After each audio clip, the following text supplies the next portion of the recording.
Hey guys, Langmus Prime here, and well, have you ever wanted a deck that doesn't have any Digimon in it? Or did you just want to change your gameplay up or how the game plays in a slightly different way, make yourself feel like a boss monster, I suppose? Well, this is one way to do it. This is what I call the Tower Defense Digimon deck. Pretty much the base of this deck is to survive as long as possible by playing tamers and options only to keep yourself alive until the opponent has used all of their resources to win. Pretty much, we're making your opponent mill or deck out. So, how this deck goes is you pretty much keep playing options to delete stuff, or you keep making a certain Digimon a blocker or your tamers as blockers continuously over and over again until your opponent has tried to hit you as much or as hard as they can. And it's actually pretty unique, and I like how it plays. So anyway, let's get started. First off, there are no Digimon, so we're just going straight into the tamers. Right now we have 3 Kari from BT2. At the start of your turn, if you have 3 or fewer security cards, you gain a memory. It's pretty simple, you just gain memory, that's all it's there for. And a yellow source. Oh, and you're probably wondering, how are we going to use all these options if we don't have the sources? Well, your tamers are your sources. So then we have 4 Spencers. Spencer is not a card that's used very often, but all turns, whenever a yellow Digimon, once per turn, whenever a Digimon becomes suspended, one of your opponent's Digimon gets minus 1 KDP until the end of your opponent's turn. It's great, because Spencer here, at the end of your turn, if there are 6 or fewer total cards in both players' security stacks until the end of your opponent's turn, he becomes a 3 KDP Digimon that gains blocker.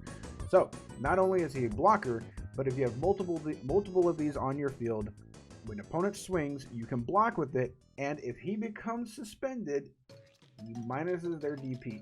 I've had a game going against a Mirage Gao deck. Specifically, it was the level 4. He tried to swing into my security. I had 4 of these on the field, blocked with one of them, and lowered his DP enough for Spencer to be able to beat him. Now we run 4 of the ST5 blocker ties, because on the opponent's turn, when you use blocker to suspend one of your Digimon, you may suspend this tamer to unsuspend one of your Digimon. Now you're probably wondering, you don't run any Digimon in this deck. How are you even able to, get a blocker on your side of the field? Well, you'll see in just a few minutes here. So next, our tamer is, one of our purple tamers is Matt. Tai is our pretty much the black source that you use to use some of the options in the deck. Anyway, Matt here is just your memory setter, and he returns a purple Digimon or option card to your hand. Mainly, it's an option. I only run 2 of it because I kind of want to keep the play cost of these tamers below 4. So I'm only running 2 of these, mainly as a memory setter and as a way to get some of your purple options back to your hand. Next, we have 3 of the purple Karis. So all turns, when a card is removed from your security stack, you use Suspender to gain a memory. So more memory gain, more ways to stop your opponent from just completely wiping you out sometimes. Let me scroll down a little bit here. Next, we have Mimi from BT3. All turns, when a player uses an option, you may suspend him to gain a memory, or suspend her to gain a memory. It's a way to stop your opponent from constantly playing options or prevent it, or keeping their turn essentially when they have 2 memory left and they try to use one of those new the training options like wisdom training or something like that. I've had multiple times where they try to use this when they have 2 memory, and then I just use Mimi and pass it back over to my turn and just keep going from there. It also reduces some of the cost of your high level or high play cost options, so you can play like Holy Wave over here for maybe 4 or something like that, depending on how many of these you have. Next, we have Digimon Emperor. All turns, when an opponent's level 5 or lower Digimon is deleted, you can suspend him to draw 1. That's going to be happening a lot, because that's mostly what your options are doing, is deleting them or just getting them off the board.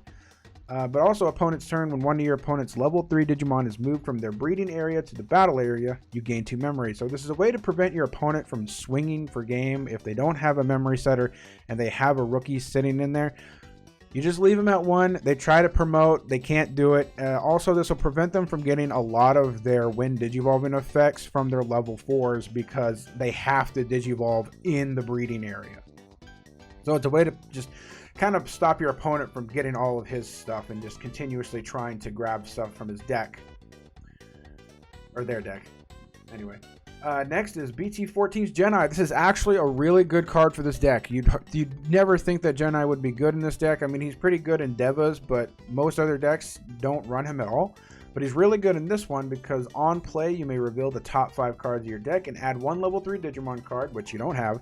But you can also add 1 non-white Tamer card among them to your hand, and then you put the rest on bottom. So this is a way to find your sources that you need. You're like, I need a purple source, I need a black source, I need a yellow source. You just play a Jedi and you search and you find it. The opponent's turn, when they're level 5 or higher attacks, you can move one of your Digimon from the breeding area to the battle area. That's not exactly too necessary here, but it can help. It can help get... You'll see why this is actually not too bad here in just a minute. So, then we run 3 of the Chaos Degradation. Pretty much a staple for decks that don't really have very much or ways to just get stuff out of the way. It's another way to get stuff off of the field that you wouldn't normally be able to. So something like Heavy Leo with Fortitude, or something that prevents it from, I don't know, just prevents it from getting deleted. This can help get rid of it instantly because it's not deleting it, it's not doing this or that, it's just place 1 Digimon face down at the top or bottom of your opponent's security stack, and if you do, you trash the top card of your opponent's security stack. So this card is really great to just get rid of stuff fast. The only problem is that this card is a bit of a double-edged sword, because if it's in your security, if there's only 1 in there, it's not too bad, but it's very risky because you can get rid of something pretty quick with it, which is what you want, but you want the security to be less than 6. You want there to be less than 6 or less security in either player's stack, because Spencer here cannot become a blocker unless there are 6 or fewer total cards in both players' security stacks. So going against Yellowbacks probably would hurt pretty badly. And if you keep putting stuff in your opponent's security stack and not getting rid of it, then you're not going to have your multiple blockers. But it's really necessary to have this because you're not going to be able to get rid of stuff with Fortitude or anything like that. So it's kind of necessary to run. Anyway, we run 3 Holy Waves. It's just a way to get stuff back into the top of your deck, or not your deck, your security stack. It's just a way to keep yourself alive longer. I only run 3 because you don't want to see this continuously. If it's in security, great. If it's in your hand, you might be able to play it to keep yourself alive once in a while. Anyway, on to the next set of options here. We have Reinforcing Mem Boost. I only have 1 of these, mainly just to place stuff back in the security stack or to get something in my hand. Either way, it's a way to keep yourself alive.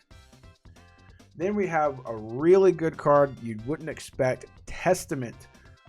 Main, until the end of your opponent's turn, 1 of your Digimon gains blocker.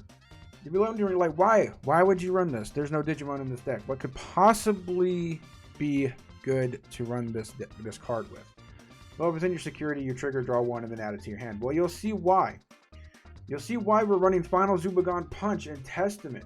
Ulti Flare is just in there as a bomb. It's another way to just delete all of the Digimon. It's a board wipe, essentially. Just to de-Digivolve something, board wipe, whatever it is you need to do to clear the board or to clear a huge stack. Final Zubagon Punch. 1 of your Digimon gets plus 3k DP until the end of your opponent's next turn. Then if that Digimon has 16k or less, or more, he gains blocker, reboot, and security plus 1 until the end of the opponent's turn. So it's just a cheap way to give blocker. And next we have Rivals Barrage. It's just a way to get rid of your opponent's level 6 or 7s or anything else. If it's in security, then just delete their highest level. That's the way to do it. There have been times where this card has been milled from my deck, and it does get placed into the battle area, so you can return 1 of your Tamers to hand. It's a way to get your sources. Anyway, so this is why we run Testament, Final Zubagon Punch, and this Tithe, because the real star of the deck is pretty much your tower. It's Mother D Reaper. Mother D Reaper can attack, but that isn't stopping it from becoming a blocker.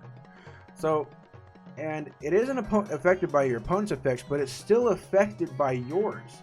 So you can give it Final Zubagon Punch, you can give it Testament, and then Not only that, you can keep unsuspending it and making it a continuous blocker with tie. Like I said, this is a tower defense kind of style of gameplay. You're not trying to attack, you're trying to live as long as possible and just try to make your opponent deck out and use all of their resources, because there's a lot of cards nowadays that just continuously keep evolving, continuously searching in the deck, milling cards, and they'll run out a lot faster than you. But you do have some searches in here. You do have some searches.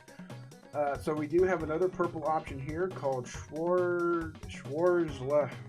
I'm not sure how to pronounce it, but either way, this card is really good with the deck. You run a lot of tamers. You're going to be running a bunch of tamers, maybe at least 6, most of 10 tamers on your side of the field by the end of this game, usually.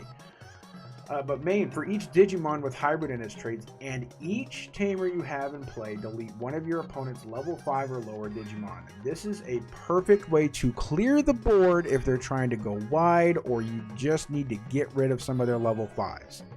So Rivals Barrage is in there to get rid of their the highest levels, 6 and 7s. This one is to get rid of the board if they have level 5 or lowers. An X program is another way to just clear the board entirely.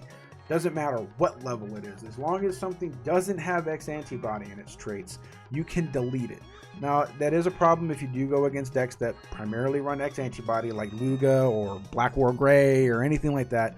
But any other deck that this tends to run into, it deletes everything. Now, this can delete your Mother D Reaper, so you need to be quite careful when using it, because if you run out of your Mother D Reapers on the field or in your egg, you can't get them back, so you don't have your blocker anymore.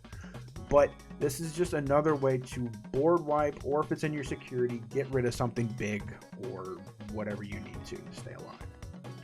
And the last card that I never thought that I would ever use in a deck or find a way to use, it is Digimon Con 2023 promo.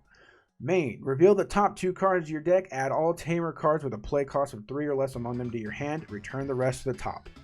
It's just a way to get tamers into your hand, because every single tamer you have in here is 3 costs or less, except for mats. So as soon as you reveal them, they add to your hand. And if you need to, you can stack the deck in your favor, because any of these options that you might need, you can put them right back on top. As long as you hold out for at least one more turn, you'll have it in your hand. But anyway, so this is the deck that I've actually been having a lot of fun with. There are not a lot of games with this deck that end in just turn 4, where your security is completely checked in a single turn, or they're bouncing every single thing to your hand. They're deleting everything that you have, because with Mother D Reaper, it is not affected by a single thing your opponent can do unless they hit over it with like raid or anything like that. The only way they can get rid of Mother D Reaper is by hitting it. But if it's a blocker, you can just continuously stay alive. You give it Final Zubagon Punch, then it's an 18k blocker. Pretty much, as I said before, this is a tower defense style deck. It seems a lot like SetCon, but you're not really controlling your security. You're just trying to survive. And I've always wanted to make a deck that had no Digimon in it. I mean, Mother D Reaper kind of is a Digimon, but not exactly. But still, I think it's actually a very fun deck to play, and if you do plan to play it, please let me know in the comments or anything like that, and how you plan to adjust it, because a lot of these can be swapped out for some other things.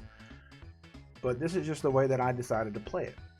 But anyway, I hope you guys have a good day, and I'll catch you later. Baby!